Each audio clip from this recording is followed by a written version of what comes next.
easiest beer in the world to pour. Because all you need to do, got a glass, all we need to do is look for the harp.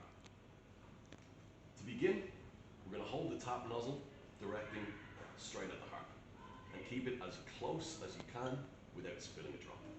If you ever notice that you're getting bubbles in the head of your Guinness, it's because there's too much distance created.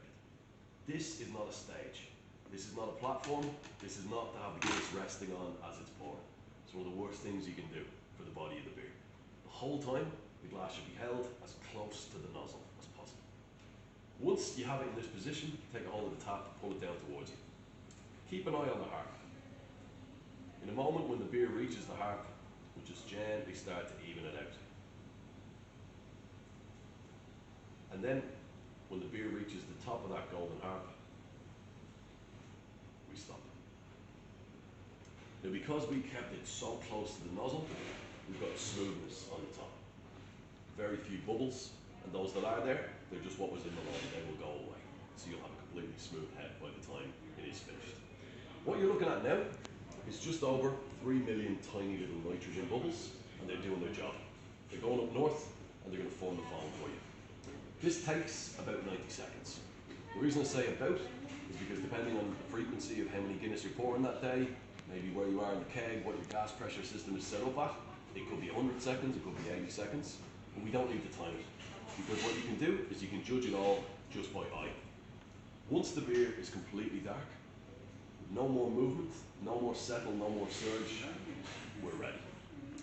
As I say, it takes about a minute and a half where you can use your eye to keep an eye on. I try and move away from leaving the Guinness here to settle, because as it will, you'll notice these droplets hitting the beer. And because they've got a little bit of time to travel, they'll create these air bubbles in the head. So if possible, move it away from the tap. You can leave it here, provided nobody's going to grab it. Just give them a little bit of a nod and say, look, it'll be a moment, but I'll top off your Guinness as soon as it's ready. What you'll see now is you've got darkness. There's very little movement left. We've got a nice proud foam on the top. When it is ready to top off, again, this is not a stage. This is not where you leave your beer to top it off. We hold the glass directly underneath the nozzle. Keep the spout out of the spout. We'll keep it as close as you can without it. This time around, we'll just push the tap away. It comes out much slower. You can control the pour an awful lot better. And as I say before, this is the level, the dome that you want to have on the other side. Now what you'll have noticed there is we let it settle at the top of that harp. The reason for that is because that's the widest part of the glass. If all the bubbles settle there in the widest part of the glass, then when you top it off, you'll push them through a narrower part of the glass. And what you'll see is the surface tension you get, you've almost got like a solid entity on the top of your Guinness now. There's no spill, there's nothing coming out over the edge. This now is airtight. The reason we pour it this way is to make sure that the oxygen in the air can't get to your beer.